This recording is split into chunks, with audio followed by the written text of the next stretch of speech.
మీ అందరికి కూడా ప్రత్యేకమైనటువంటి ధన్యవాదాలు తెలియజేస్తా ఉన్నాం.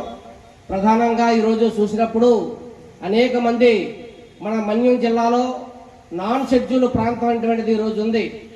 షెడ్యూల్ ప్రాంతం అటువంటిది కొంత భాగం ఉంది. నాన్ షెడ్యూల్ ప్రాంతంలో తరతరాల నుండి భారతదేశానికి స్వాతంత్రం వచ్చినప్పటి నుండి మనందరం గిరిజనులుగా ఉన్నాం. మేమందరం గిరిజనులవి. షెడ్యూల్ ఏరియాలో ఉన్నటువంటి గిరిజనులందరినీ షెడ్యూల్ ఏరియాలో చేర్చుతామని చెప్పేసి ప్రకటన చేశారు. షెడ్యూల్ ఏరియాలో చేర్చడం అంటే మన గిరిజనులు ఎవరైతే 5వ షెడ్యూల్లో రాజ్యాంగంలో లేరో వాళ్ళకి ఎవరైతే 1/70 చట్టం వర్తించట్లేదో, జియో నెంబర్ 3 వర్తించట్లేదో, ఆ గిరిజనులందరికీ ఉపాధి అవకాశాలు, ఉద్యోగాలు అవకాశాలు వర్తించట్లేదో అటువంటి గిరిజనులందరినీ రాజ్యాంగంలో 5వ షెడ్యూల్లో చేర్చాలి అంటే అసెంబ్లీలో ఇక్కడ తీర్మానం చేయాలి.